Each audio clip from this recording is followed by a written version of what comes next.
જય ગિરનારી મિત્રો મિત્રો અત્યારે શિયાળાની જમાવટ છે એમ કહીએ તો ચાલે। ખૂબ ઠંડી પડી રહી છે અને લોકોને સૌથી મોટી સમસ્યા હોય તો એ કફની છે। અત્યારે કફની સમસ્યા ઉપર આજે બેસ્ટમાં બેસ્ટ અનુભવસિદ્ધ પ્રયોગ તમને આપીશ, જે અને ખાસ કરીને નાના બાળક, બરાબર, નાનું બાળક એ પછી 2 મહિનાનું હોય, 3 મહિનાનું હોય, 4 મહિનાનું હોય કે 5 મહિનાનું હોય કે મોટું બાળક હોય। મિત્રો મોટા ઉપર તો કફના અનેક પ્રયોગો છે, નાના બાળકો ઉપર કોઈએ કફના પ્રયોગ જ નથી આપતા કે ભાઈ નાના બાળકને કફમાં આવો બેસ્ટ પ્રયોગ કરવાથી સફળતા મળે છે। આવો એક અનુભવસિદ્ધ પ્રયોગ આપું છું અને સહેલામાં સહેલો પ્રયોગ છે મિત્રો। અને આમ તો હું 2 પ્રયોગ આપીશ। નાના બાળકો ઉપર એક ખાસ કે જેને અતિશય ઝાડા થયા હોય ને એને એક જ પ્રયોગમાં બંધ થઈ જશે, એક જ પ્રયોગમાં। અને કફ ઉપર આ 2 પ્રયોગ ખાસ આપવાનો છે। ઉધરસ ઉપર એક આપીશ, હા બરાબર, ઉધરસ ઉપર સામાન્ય એક ઉધરસ થતી હોય તો એના ઉપર પણ એક પ્રયોગ આપીશ। એટલે ખાસ વિનંતી છે, શિયાળો છે તો એને લગતો એક ખાસ વિડીયો છે, અંત સુધી જોજો, બરાબર। સારું, હવે આપણે શરૂઆત કરીએ। નાનું બાળક હોય, દાખલા તરીકે 2 મહિનાનું બાળક છે, એને છાતીમાં ખડખડ ખડખડ એવો અવાજ આવે કફનો, નાક બંધ થઈ જતું હોય અને અતિશય કફ હોય તો એના માટે તમારે શું કરવું? ભલે ડોક્ટરી દવાઓ તો તમે કરતા હશો પણ એટલું રિઝલ્ટ તમને નહીં મળે, બરાબર। તો એના સામે એક સામાન્ય પ્રયોગ તમે કરજો। ખાલી જાયફળ લેવાનું છે તમારે। શું લેવાનું છે? જાયફળ। જાયફળની અંદર જે નીકળે છે એને તમારે પાવડર કરી નાખવાનો છે, એકદમ રેડી। પાવડરનું ચૂર્ણ કરી અને જાયફળ 2 મહિનાનું બાળક હોય ને તો લેવાનું કેટલું? બાજરાના દાણા જેટલું, ખાલી કેટલું યાદ રાખજો, જાયફળ લેવાનું કેટલું છે? બાજરાના દાણા જેટલું લઈ માતાના દૂધમાં એ નાખી હલાવી અને બાળકને પાઈ દેવાનું। જાયફળ વાળો પ્રયોગ છે ને તમારે 3 ટાઈમ કરવાનો છે, સવાર, બપોર ને સાંજ। માત્ર લેવાનું કેટલું? બાજરાના દાણા જેટલું। 2 થી લઈ અને 4 મહિનાના સુધીના બાળક સુધી તમે બાજરાના દાણા જેટલું તમારે જાયફળ આપવાનું ખાલી। પછી તમે 2-3 દિવસ પ્રયોગ કરજો, 2 દિવસ પ્રયોગ કરજો, ખાલી તમને કેવું રિઝલ્ટ મળે તમે જોજો, બરાબર। કફ ઉપર અદ્ભુત કામ કરે છે મિત્રો।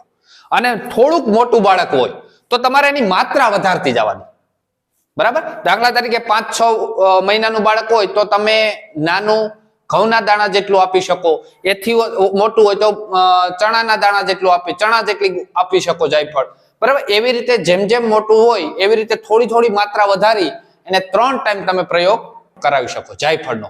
કફ ઉપર મિત્રો અદ્ભુત રિઝલ્ટ મળશે તમને। હવે બીજો પ્રયોગ છે એ છે ઝાડા ઉપર। નાના બાળકને ઝાડા થયા હોય એક જ વખતમાં પ્રયોગ કરજો, મટી જશે, બરાબર। આવો એક અદ્ભુત પ્રયોગ આપું છું, બરાબર। એ પહેલા ખાસ વિનંતી છે મિત્રો, જો અમારી મહેનત પસંદ આવે તો એક લાઈક જરૂર આપજો અને હા, ચેનલમાં નવા હોય તો સબસ્ક્રાઇબ કરજો। આવા જ અનુભવસિદ્ધ પ્રયોગો તમને મળતા રહેશે। સારું, તમારે એલચી લેવાની છે, મોટી, બરાબર। શું લેવાનું છે? એલચી, બરાબર। હવે એલચીને પહેલા તમારે થોડીક ફ્રાય કરી લેવાની, લોઢી ઉપર શું કરી લેવાનું? આછી આછી તમારે એને ગરમ કરી લેવાની, ફ્રાય કરી લેવાની।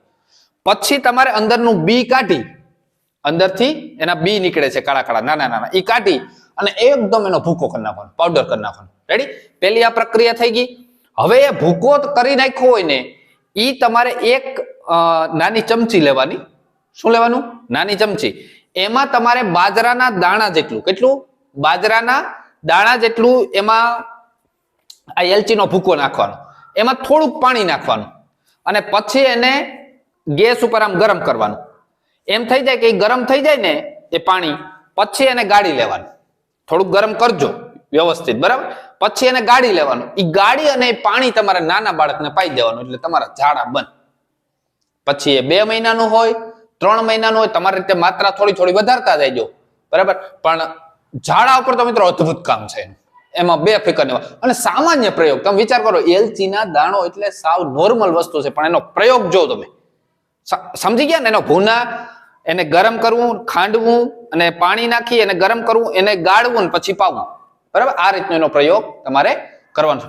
હવે ત્રીજો પ્રયોગ આપું છું, જો બધું નાના બાળક ઉપર જ છે આજે, બરાબર। કાંઈ મોટા નો તો આપણે ઘણું આપ્યું, આજે એમ થયું કે નાના બાળકનો એકાદો પ્રયોગ આપણે ક્યારેક આપવો જોઈએ, બરાબર। હવે નાના બાળકને ઉધરસ હોય, રાતે કદાચ વધારે ઉધરસ આવતી હોય, આવું ક્યારેક બને ને તો તમારે શું કરવાનું ખબર?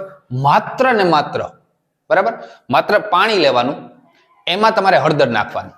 દાખલા તરીકે અડધી ચમચી હળદર નાખી એને વ્યવસ્થિત 1-2 ઉફાણા આવે ને એટલું ગરમ કરી લેવાનું, બરાબર, ગરમ કરી અને પછી એને તમારે એમને મૂકી દેવાનું.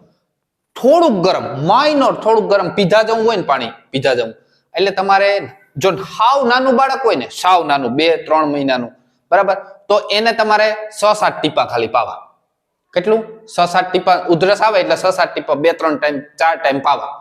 અને મોટું જેમ જેમ મોટું બાળક હોય, હું મારા ખુદના બાળકને, મિત્રો 5 વર્ષનું બાળક છે મારે, એને ઉધરસ થાય એટલે તમે એને માત્ર ને માત્ર હળદર વાળું પાણી, ગરમ પાણી હળદર વાળું હું 3 થી 4 ટાઈમ પાયા રાખું 2 દિવસ, એનો કફ પણ ઓગળી જાય અને ઉધરસે પણ મટી જાય છે, માત્ર હળદર વાળા પાણીથી. મિત્રો નાના બાળક ઉપર મિત્રો કોઈ હાર્ડ એન્ડ ફાસ્ટ ઔષધિનો પ્રયોગ ન કરી શકાય.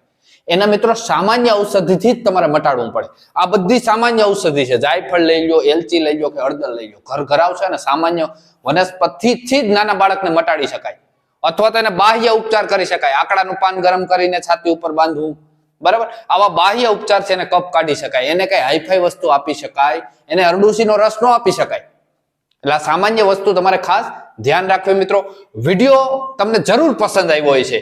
જો પસંદ આવ્યો હોય તો લાઈક તો જરૂર તમે આપો છો, પણ કોકને શેર પણ કરજો, સ્ટેટસમાં રાખજો, જેથી કરીને અન્ય કોઈને પણ નાનું બાળક હોય ને એને મિત્રો આ કામ લાગશે. આ પણ એક પુણ્યનું કામ છે. કોઈ સારા વ્યક્તિને મોકલો કે જે આયુર્વેદમાં રસ ધરાવતો, એવાને જ મોકલવું કે જે આયુર્વેદમાં રસિક હોય એને. બાકી તો ન જોઈએ એને મોકલીને શું ફાયદો? બરાબર. તમારો ખૂબ ખૂબ આભાર. જય જવાન, જય કિસાન, જય આયુર્વેદ.